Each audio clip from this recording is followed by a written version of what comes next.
Grand Cherokee, Cherokee Wrangler.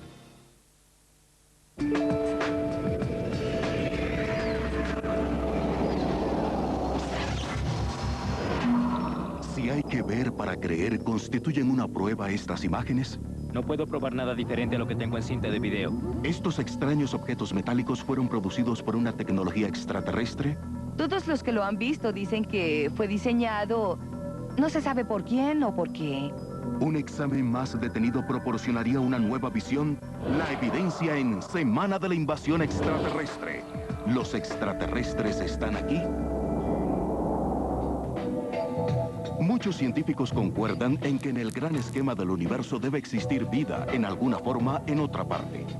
Pero si los alienígenas han viajado a la Tierra, entonces debe existir evidencia física. Afirmaciones extraordinarias requieren de evidencias extraordinarias. En los Estados Unidos de América se ha hecho tal afirmación. ¿Es este un artefacto alienígena? Nadie parece saber cuál es su función. Y nadie ha podido explicar en verdad este patrón ondulado. Hemos realizado pruebas en campos electrostáticos fuertes, en los cuales se presentó este extraño movimiento lateral. Vaya. Linda Howe es periodista científica y presentadora de radio. En 1996, un radioescucha anónimo le envió un misterioso paquete que contenía un material extraño. Una carta acompañante explicaba cómo había entrado en posesión del donante. Su abuelo había muerto en 1974 y había dejado un diario, en el cual decía haber asistido a la colisión de un vehículo en forma de cuña en Nuevo México, en la década de los 40. Su abuelo había recogido muestras de metal que él decía eran extraterrestres. Las fuerzas aéreas anunciaron que una nave voladora fue hallada en Roswell, Nuevo México, y fue enviada a Ohio para su inspección. El incidente Roswell, una historia frecuente en el corazón de la mitología ovni. Oficiales del ejército dicen que el misil que se encontró la semana pasada fue inspeccionado en Roswell, Nuevo México. ¿Es este extraño metal de una nave espacial alienígena estrellada? ¿Puede alguien probar que la nave siquiera existió? ¿Dónde fue fabricado el metal? Todos los que lo han visto dicen que fue diseñado por alguien, por alguna razón. Pero no sabemos por quién o por qué. Terrestre.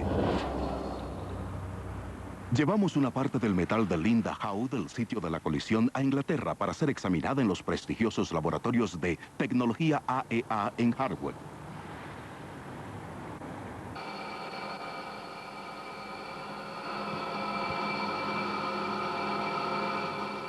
La doctora Alison Crossley, una de las más importantes científicas de la AEA, unió fuerzas con el doctor Keith Rogers de Cranfield.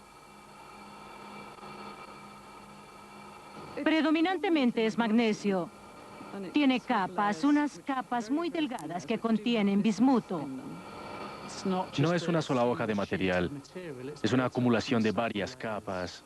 Cada capa es ligeramente diferente de la anterior, lo cual la hace muy interesante en cuanto a su fabricación deliberada. Hemos encontrado magnesio, esto en combinación con otros elementos tales como el bismuto. Pero de ese diseño no sabría por qué fue fabricada así. Posee una combinación de magnesio y bismuto que no se encuentra comúnmente en los procesos de fabricación en general. Es una aplicación muy especializada para lo que sea que la utilicen y, para ser honesto, no me gustaría arriesgarme a adivinar. Desde el principio mismo de mi investigación como reportera científica, esperaba que en un periodo de tiempo muy corto tuviera la oportunidad de encontrar a la persona o a la industria que trabajara con tal material, que seguramente hubiera fabricado ese material en capas, o que tal vez encontrara alguna explicación, alguien que me dijera, sí, esto se utiliza para fabricar esto.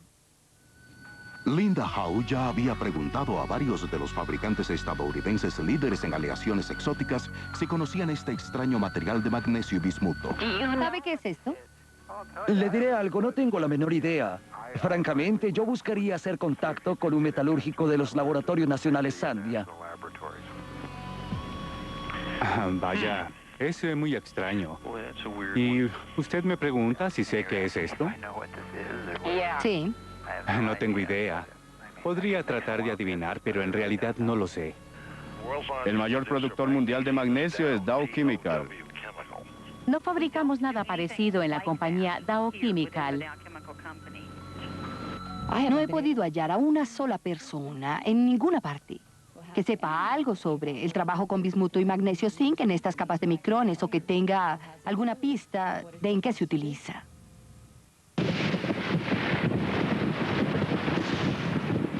¿Pero provienen de una nave espacial extraterrestre? Pienso que no proviene del espacio exterior porque no hubiera sobrevivido al ingresar a nuestra atmósfera. Debido a su integridad estructural y forma, en realidad no constituiría un buen material estructural, por decirlo así, porque se resquebrajaría. El magnesio se funde a muy baja temperatura. Por eso no creo que haya estado alguna vez fuera del planeta Tierra. Tratándose del asunto de cómo probar el origen extraterrestre de un material, la hipótesis más común, lo más probable, es que si se puede mostrar que según estas probabilidades en los elementos existe alguna relación isotópica que no se pueda hallar en ningún lugar de la Tierra, se tiene algo extraterrestre. La composición isotópica es, en verdad, muy similar a lo que uno esperaría de cualquier pedazo de magnesio, por ejemplo, o cualquier pedazo de bismuto. De manera ambigua, tiene origen terrenal. Terrenal y manufacturado. Pero hasta ahora nadie sabe por quién o con qué propósito. Si bien hay abundancia de informes sobre ovnis, hay una aguda escasez de evidencias tangibles. Pero al escuchar a los defensores de los ovnis, uno no pensaría así. Tenemos más de 4.000 casos en nuestra base de datos sobre aterrizajes de tales objetos que dejan actividad o rastros físicos. La gente pregunta, ¿dónde está la evidencia? Existe. Hay muestras de metal que han sido estudiadas y contienen anomalías isotópicas que no son de algo originario de este planeta y no tienen una base meteórica porque son manufacturadas. ¿Existen? La pregunta es, ¿quién está analizando dicha información? ¿Quién la está reportando? Es un poco como... La verdadera pregunta es, ¿dónde está ese material alienígena y puede ser examinado independientemente? Una sola pieza, científicamente autenticada, podría sellar el debate ovni de una vez por todas. En Rusia hubo otra pista de posible evidencia irrefutable de que E.T. se encuentra aquí. En las alturas de los montes Urales, en una aislada área que pocos forasteros han visitado, un grupo de geólogos del gobierno aparentemente descubrieron unas insólitas espirales que los creyentes rusos en los ovnis están convencidos tienen origen extraterrestre. Bueno, el primer hallazgo de espirales fue en 1991, cuando enviaron una expedición estatal a los montes Urales para encontrar oro. Investigaron el terreno, excavaron agujeros y realizaron otras muchas actividades. Durante esa investigación, cuando lavaron el suelo, notaron extrañas espirales metálicas. Algunas de ellas eran similares a cabellos humanos en cuanto a tamaño, con un núcleo en su interior.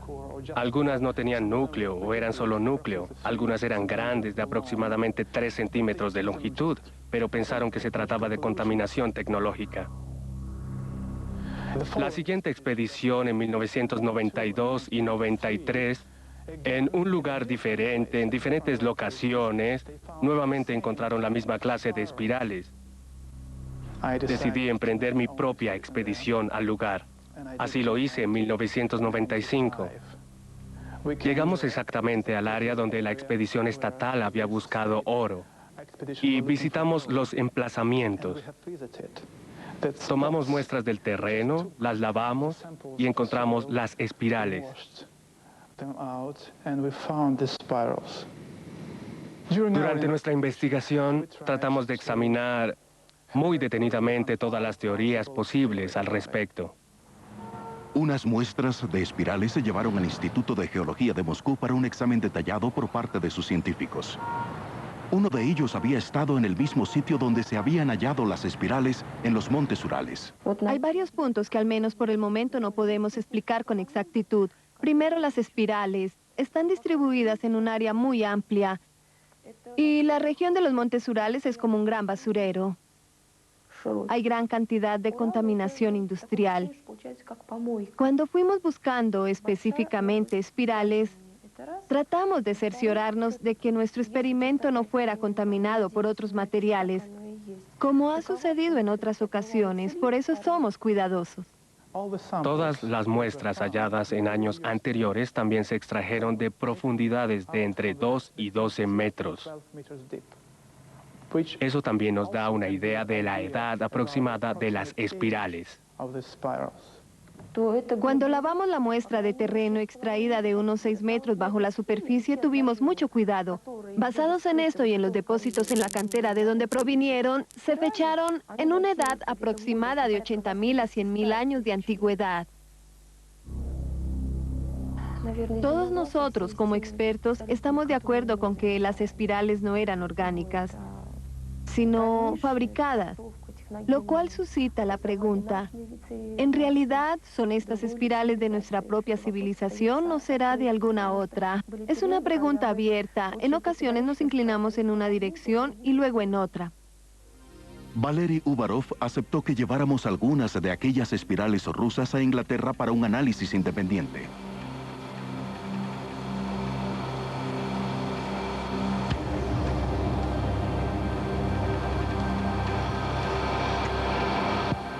Las espirales eran bonitas. Eran filamentos enrollados alrededor de un núcleo. El filamento era de tungsteno y el núcleo de molibdeno. De hecho, nos parecieron similares a los filamentos de las bombillas eléctricas que tenían su misma estructura. Pero había gran cantidad de desechos metálicos con las espirales. Encontramos osmio e iridio que comúnmente se encuentra en las puntas de las plumas de escribir. Creo que bien podría ser material de desecho arrojado. No es imposible. La región de los Montes Urales es conocida por ser un área de industrias ultrasecretas, con fábricas ocultas entre sus valles. Pero los investigadores rusos de OVNI saben bien eso. El misterio estriba en que aún así creen que los objetos hallados, similares a filamentos, anteceden a nuestra civilización. Los objetos voladores no identificados crean una apremiante atracción para cualquiera que se haya relacionado con ellos, directa o indirectamente. En la década de los 60, Sir Peter Horsley llevó a cabo su propia investigación privada. Nunca creí mucho en ellos. Solo investigaba al respecto. Los investigué debido a la gran cantidad de informes que había por aquella época. También porque se trataba de tripulaciones aéreas y demás. Como piloto de cazas que al final ascendió al rango de mariscal del aire del Ministerio de Defensa, Peter Horsley estaba en una posición única para saber si el fenómeno OVNI contenía algo de verdad. A comienzos de su carrera, cuando era un joven trabajador del Palacio de Buckingham, se interesó en los ovnis. En aquella época trabajaba en el palacio y todos discutíamos sobre ello. El príncipe Felipe, el general Browning, y todos discutíamos al respecto. Algunas veces en broma, otras en serio. Pienso que el príncipe Felipe era muy receptivo acerca de todo ese asunto. Un día le sugerí que yo debía hacer una pequeña investigación sobre el tema. Él accedió sin problemas. Dijo, obviamente no atraigas publicidad adversa al palacio. No te vuelvas maniático del asunto. Adelante, averigua lo que puedas.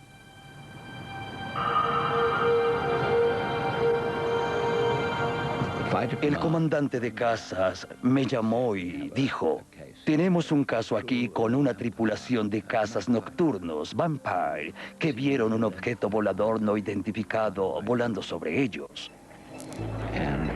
Yo acudí a Westmoreland. Hablé con el comandante de la estación y él me presentó a los dos hombres. Dijeron que estaban a 6.000 metros de altura. Cuando vieron un objeto que se aproximaba, era circular y tenía luces brillantes alrededor, y pasó por encima de ellos a gran velocidad, alrededor de 1.600 kilómetros por hora. Cuando regresé, averigüé, y el radar también lo había captado. Hubo muchos informes. Parece que testigos fiables e imágenes constituyen la evidencia irrefutable que podríamos tener sobre los ovnis. Las extraordinarias imágenes que este camarógrafo de East Anglia tomó recientemente nunca habían aparecido en televisión. Si pasan el escrutinio profesional, podrían apoyar el argumento que dice que E.T. se encuentra aquí.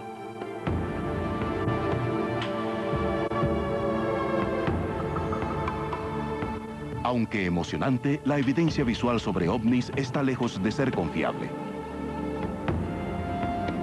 Esta, en Ciudad de México, se considera un fraude. Tiene las características de un globo o imágenes inteligentemente trucadas. Pero algunas imágenes de ovnis son más creíbles que otras. ¿Cuán seriamente podemos tomar imágenes como esta?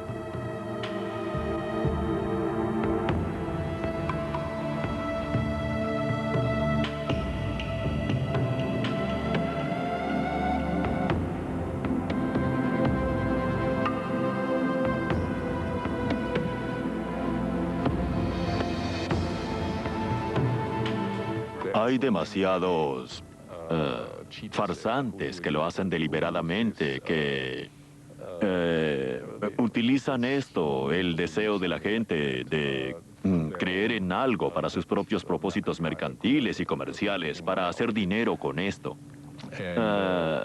Hay gran cantidad de fraudes en esta área en particular. Pero existe un núcleo de material que definitivamente no es fraudulento, que muestran naves grandes, tridimensionales, maniobrando con increíble capacidad en nuestros cielos. Es difícil discernir algo a partir de estas imágenes borrosas, y sus propietarios son a menudo desconocidos. En un tranquilo suburbio de Lowestoft, Inglaterra, se desarrolla lo que podría probar a ser una clásica historia de ovnis. Involucra a David Spurr y su esposa Jean, una respetada pareja local.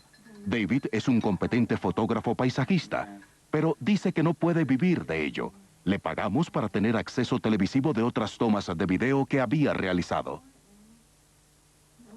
Sea lo que sea, parece una fotografía común, ¿no es cierto? Jean Spurr es consejera local. Durante el día, mientras ella trabaja, su esposo pasa muchas horas sobre el tejado de su casa explorando los cielos de Lowestoft. Durante los pasados 18 meses, David Spurr ha captado unas imágenes extraordinarias. Una noche de agosto, creo que fue el 19, a las 8 menos cuarto, estaba cerrando la puerta del garaje y miré hacia el cielo. Lo hago a menudo porque me interesa la fotografía, me interesan los cielos, y miré hacia arriba y vi una especie de objeto extraño de forma cilíndrica en forma de cigarro, directamente encima de la casa. Permanecí anclado donde estaba durante unos segundos porque me pareció muy extraño ver algo así, sin alas, ni sonido alguno. Ubiqué la cámara sobre la valla, fuera de la puerta trasera, y obtuve unos cuadros antes que pareciera acelerar a terrible velocidad en el aire. Desapareció por completo. Fue la primera vez que vi o filmé algo como eso. A pocas calles de distancia, algunos vecinos vieron algo en el cielo el mismo día y a la misma hora. Mientras caminaba por la acera, noté un objeto muy luminoso, lo cual era muy extraño porque no emitía sonido ni dejaba estela de vapor. En cuanto lo vi, pensé que nunca antes había visto algo así en mi vida. Entonces llamé a mi esposa para que saliera. Salí al jardín y lo vi más adelante. Avanzaba en aquella dirección. Era un objeto brillante, largo, color naranja y cilíndrico. A un lado tenía un pequeño brazo con una luz que destellaba lentamente, como en pulsaciones. No emitía sonido. Entonces pensé entrar para sacar mi cámara y luego, cuando salí, ya había desaparecido. No estaba.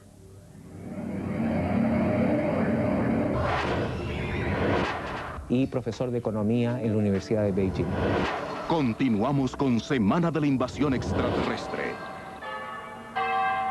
David Spur hizo otro avistamiento de un ovni cerca de su casa.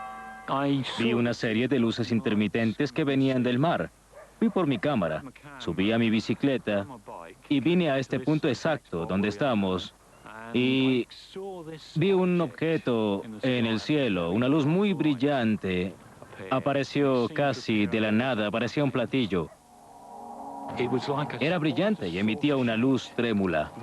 Imagino que estaría a unos 45 grados del horizonte.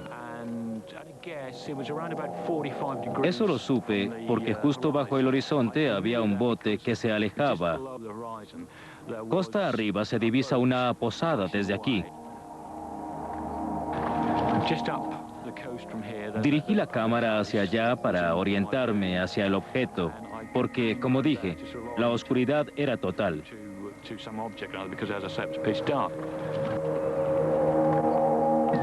Después de unos 3 o 4 minutos, pareció dirigirse hacia donde yo estaba, desde el mar, muy lentamente. En ese momento, yo sostenía la cámara con las manos. Ya me estaba cansando. Pensé que tenía que descansar un poco. Además, la batería ya se estaba descargando. Bajé la cámara y empecé a cambiarle la batería, lo cual me tomó un par de minutos.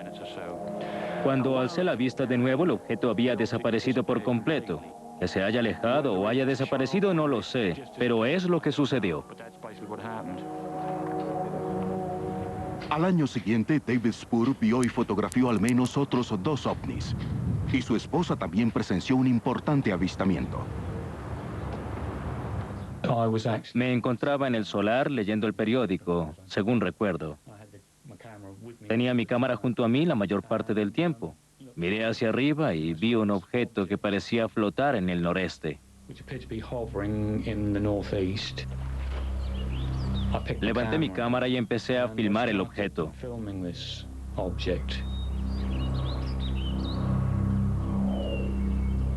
Al principio estuvo inmóvil, durante 1 minuto o algo así.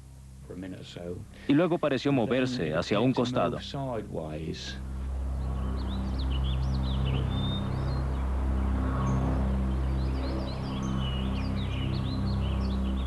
Se movía sobre los arbustos en dirección al mar y se desplazaba muy lentamente, sin sonido. Atravesó el sector flotando. Cuando pasó tras un árbol, cambié de lugar y di la vuelta hacia un costado de la casa. Y luego hacia el frente para ver si podía captarlo de nuevo, y lo hice. Se había desplazado hacia el otro lado. Luego lo perdí. No fue un avistamiento muy largo, pero sí fue muy interesante porque fue a plena luz del día. No sé si el objeto era sólido, pero ciertamente era luminoso. Y no era solamente una luz. Parecía lo que casi podríamos llamar un platillo volador tradicional. De hecho, es la única manera como podría describirlo, según me pareció. El hecho es que David Spur es un experto en fotografía fija. ¿Qué le dice él a aquellos que sugieren que ha falsificado estos videos?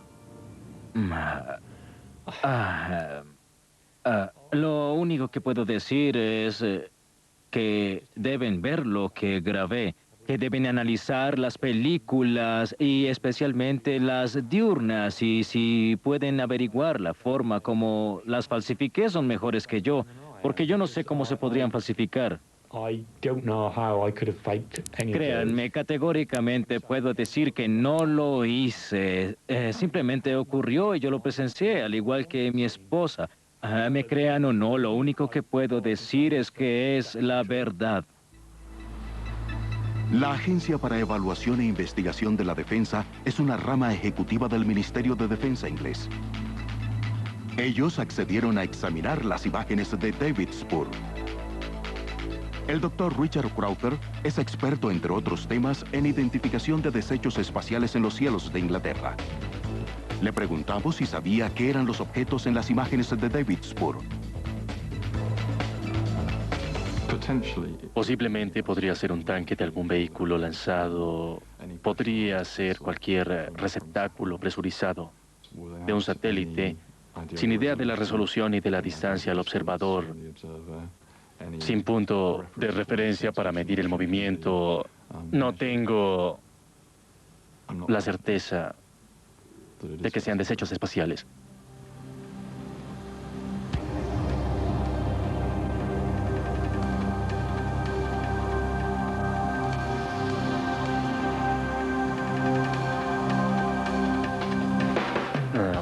Este tal vez podría ser algún fenómeno atmosférico, como una nube iluminada de cierta manera por el sol.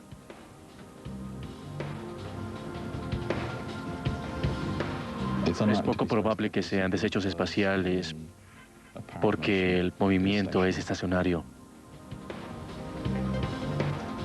Si hay un objeto físico en el cielo, podría ser una aeronave o algo así, pero no podría decir que se trata de un pedazo de desecho espacial. Pocos días después, Richard Crowther llamó para decir que las imágenes que David Spur había captado el 19 de agosto pudieron ser de un transbordador espacial pasando sobre el Lowestoft en su regreso a la Tierra. Estaba programado para estar sobre el Mar del Norte alrededor de la hora del almuerzo de ese día. David Spur dice que su video fue tomado alrededor de las 7:45 de la noche. Las imágenes más controversiales de Spur aparecieron un año después. Mi esposa había salido a una reunión del consejo con otros compañeros y yo miré hacia el este y vi algo maravilloso y me las arreglé para captarlo con la cámara, la cual ubiqué sobre el techo de nuestro auto, así que estaba muy estable.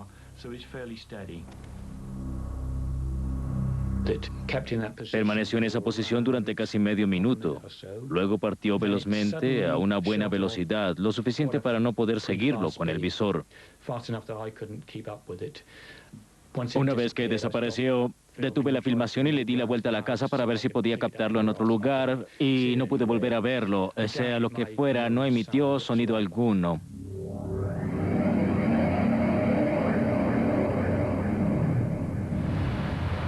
David Spur accedió gustoso a llevar su video a Londres para un examen por parte de un equipo de especialistas forenses. La Network International ayuda regularmente a Scotland Yard en asuntos criminales. La autenticación fotográfica y las imágenes electrónicas son la especialidad de Rob Butler. Él examinó 2 de los videos de David en detalle antes de exponer sus hallazgos. Lo que parece ser un objeto de forma triangular puede que en realidad no lo sea. Lo que parece ser un objeto moviéndose a la izquierda podría ser un objeto estático. Sí, estoy de acuerdo con usted en eso. Pero por otra parte, lo que parece ser un objeto triangular bien podría serlo y también podría estar moviéndose hacia la izquierda. Así es. Y ciertamente hay evidencia que sugiere que de hecho es la cámara la que se mueve, no el objeto. No creo que me hubiera movido tanto, pero existe la posibilidad que haya tambaleado ligeramente de vez en cuando. Creo que quizá podamos coincidir en ciertos puntos. Pero le quisiera preguntar algo. Dígame, ¿está de acuerdo con que eso era un objeto de alguna clase en el cielo? Parece serlo. Sí. Parece serlo, pero se está moviendo. Es una fuente de luz, como una estrella. Obviamente, la mayor parte del tiempo yo miraba a través del visor con el ojo derecho. Mi ojo izquierdo no está muy bien, pero lo que vi a través del visor parece ser algo triangular. Pensé que tenía forma de platillo todo el tiempo, pero probablemente es más triangular. Mi esposa estaba en el frente de la casa en ese momento y ella también vio el objeto. David no pudo verlo a través del visor como yo lo vi. Nuestras percepciones eran muy diferentes. Yo pude verlo a simple vista y tenía forma de platillo volador con 2 pequeñas escotillas, como yo las llamo. Estaba justo encima de la casa. Yo creo que el objeto tenía esa forma y mi esposa cree que tenía esa forma, pero es todo lo que puedo decir en cuanto a lo que vi y filmé. No puedo probar nada diferente de lo que tengo en la cinta de video. Así es como me pareció. Rob Butler encontró un problema con la segunda imagen desconocida. Si la observamos de cerca, puede verse una línea oscura de forma oval. Eso me indica que fue copiado de una pantalla de televisión. Correcto. Se me dificulta el poder decir si es auténtica, porque fue producida mediante un proceso que permitiría adicionar cualquier objeto. El original de esta cinta fue producido en una cinta digital, la cual hacía parte de una cinta que quedó seriamente destruida. Por fortuna, yo había hecho una copia en VHS, la cual copié a otro VHS, y una de las copias que hice fue tomada de una pantalla de televisión, para así poder ver el objeto un poco mejor.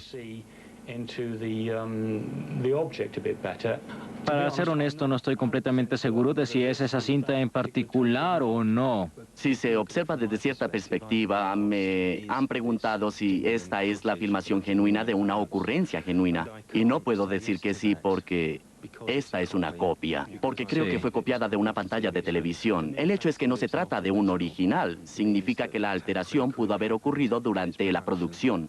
Entonces, como respuesta a la pregunta de si es genuino, no puedo decir que sí.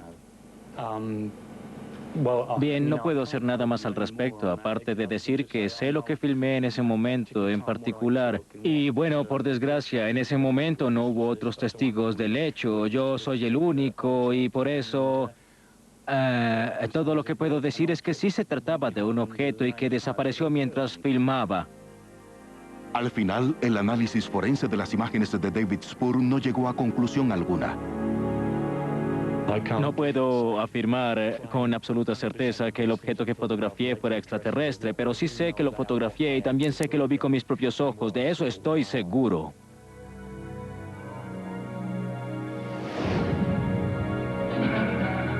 Hay miles de avistamientos de ovnis todos los años en diferentes países de todo el mundo. Y parece que no existe un común denominador de edad, sexo o profesión entre aquellos que los han visto. ¿Cuáles serían las posibles explicaciones terrestres para un fenómeno que muchos creen tiene origen extraterrestre? En años recientes ha habido un torrente de observaciones de ovnis en México. Esferas de luz, algo flotando en el aire, algo volando rápidamente por el cielo. No hay duda que lo que sean son objetos reales. Demasiadas personas en demasiadas ocasiones los han presenciado y los han registrado independientemente para que sea un fraude a nivel nacional. La pequeña ciudad de Puebla se ha convertido en una especie de meca para investigadores y entusiastas de los ovnis. Como David Spur en Inglaterra, la doctora Soledad de la Peña ha encontrado un absorbente nuevo pasatiempo en la observación de ovnis desde el tejado de su casa. Bueno, más o menos a partir del año de 1991, a raíz del eclipse solar, en que se vieron muchos objetos y que fueron tomados en diferentes partes de la República, empecé a tomar interés genuino nocturnos más importantes que existen, porque la altitud de este objeto es muy, muy baja y lo vamos a observar más adelante con detenimiento. Árboles, que es desde el 91 hasta la fecha, yo creo que el número de avistamientos, sin exagerar, deben de andar sobre los 1000. 1000 avistamientos tomados, infinidad de... Aquí caemos en un absurdo, porque mi pregunta que me haría yo es, ¿qué es lo que están buscando en Puebla? Derecha de la aparición de estos objetos con la actividad volcánica.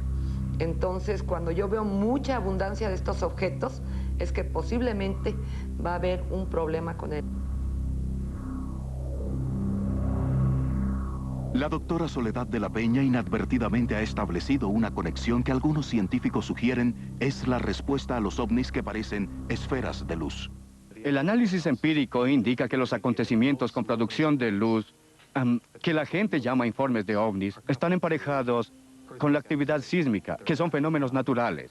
Tanto las esferas de luz, no importa cuán insólitas sean, y los terremotos tienen algo en común, la tensión tectónica, no las fuerzas extraterrestres.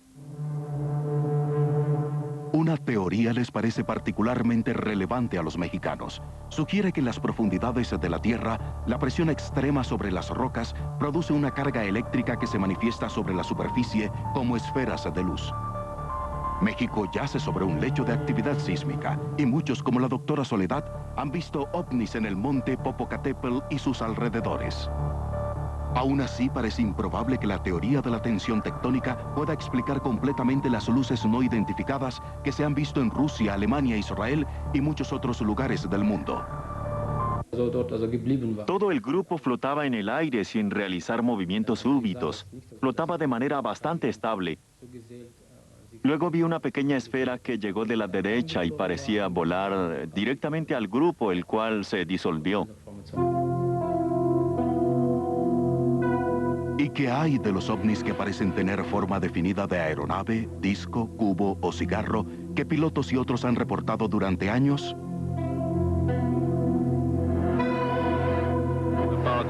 Hace unos 4 meses pasamos junto a un objeto desconocido en forma de cigarro.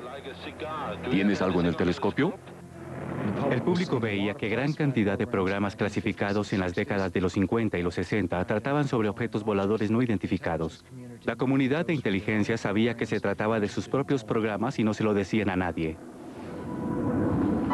Si alguien me pregunta si existen los objetos voladores no identificados, pienso que se trata de aviones regulares, altamente clasificados, no reconocidos, de alto rendimiento o aeronaves sigilosas. Algunos de ellos son aviones rusos que compramos para evaluar. ¿Platillos voladores? No lo creo.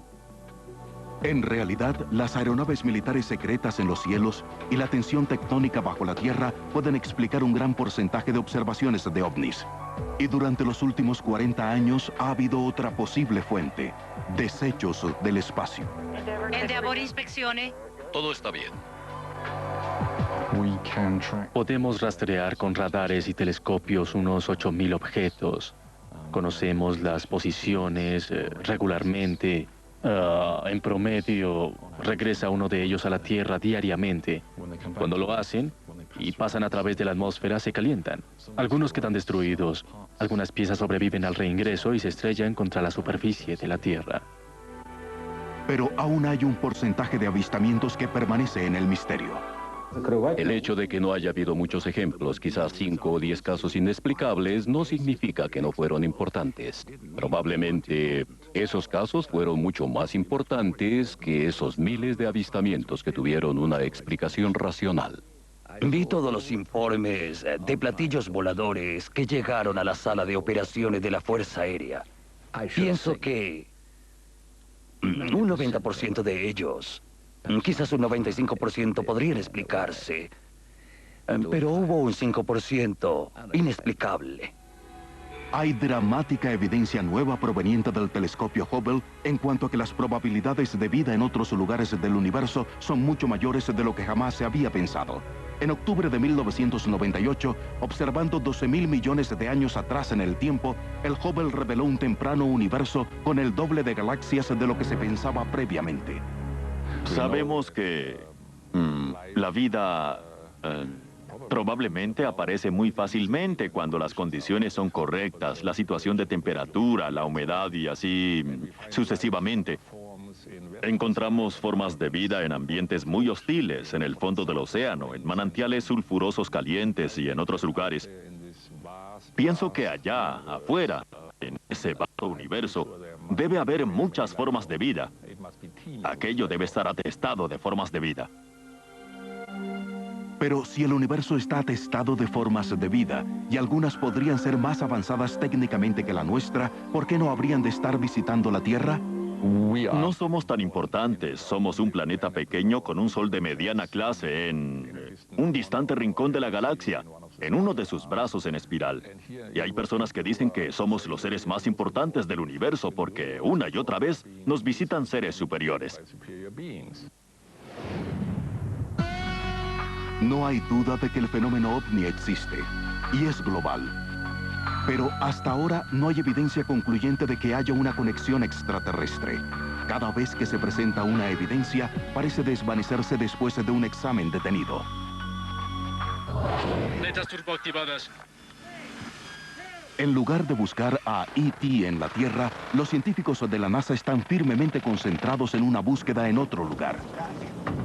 Si funciona, el experimento del Dr. Lick Mirbeau con propulsión a impulsos de láser puede ser el método que coloque las aeronaves del futuro mucho más allá de la atracción gravitacional de la Tierra. Es parte de un aventurado programa de la NASA que está forzando los límites de la ciencia. Se supone que estamos estudiando los máximos alcances de las tecnologías avanzadas y también presionando las fronteras de la ciencia. Buscaremos nuevas formas de lograr nuestras metas.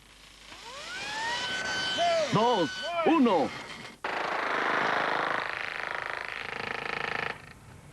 El innovador programa de propulsión que estamos investigando comenzó con nuestro interés en tratar de entender muchos de los fenómenos que están descubriendo el Hubble y otras actividades de la astronomía, desde la física de partículas y estudios en relatividad que están descubriendo muchos fenómenos peculiares que podrían tener beneficios en propulsión si se prosiguen en términos de realidad. Entonces, estamos interesados en proseguir algunos para ver si podemos tener el potencial para aproximarnos a la velocidad de la luz en los viajes o posiblemente excederla. Existe mucha controversia en cuanto a si es posible o no. En la NASA tampoco faltan controversias. En un programa de investigación de avanzada, el Dr. David Neuber está utilizando superconductores en poderosos campos magnéticos para probar las afirmaciones de un científico ruso que dice haber logrado modificar la inmutable ley de la gravedad. Si eso es posible, podría tener un mayor impacto que la invención de la rueda. Tenemos un programa Orígenes que busca señales de vida en otros lugares más allá de la Tierra. Y por vida no necesariamente quiero decir vida multicelular. En este momento nos conformaríamos con vida unicelular en cualquier parte. Un meteorito hallado en la Antártida en 1996 parece mostrar signos microscópicos de vida y se cree que llegó a la Tierra desde Marte hace unos 13.000 años. La posibilidad de vida en Marte, por simple que fuera, ha ayudado a estimular a la NASA a lanzar una nueva y ambiciosa serie de misiones espaciales. Si en realidad queremos inspirarnos y ver el futuro y libros de ciencia ficción o artículos de revistas acerca del futuro, hay que ver las predicciones que la ciencia ficción está escribiendo y luego ir mucho más allá, que es donde probablemente nos dirigimos.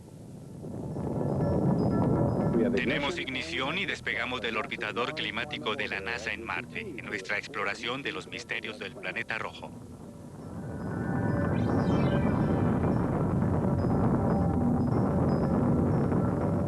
El 11 de diciembre de 1998, el orbitador climático en Marte abandonó la Tierra.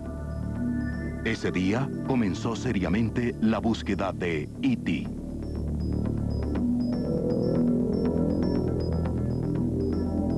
Habrá una misión cada 2 años durante los siguientes 10 años, que culminará con una misión a Marte en busca de muestras alrededor del 2003 o 2004, la cual traerá las primeras muestras alrededor del 2006. Ese será un paso hacia el conocimiento de si existe vida en algún lugar más allá de la Tierra. Tenemos la sonda Galileo atravesando el sistema de Júpiter. Han descubierto una capa de hielo alrededor de Europa, una de las lunas de Júpiter. Pensamos que bajo esa capa de hielo puede haber un océano de 100 kilómetros de profundidad. La vida necesita 2 circunstancias, una fuente de agua y una fuente de energía. Si Europa posee eso, podría conducir a innovaciones muy emocionantes. Luego, por medio de artefactos como el telescopio Hubble y la siguiente generación de telescopios que vendrán a finales del siglo, enfocaremos nuestros instrumentos en otros sistemas solares. Posteriormente, trataremos de averiguar si puede haber vida ahí.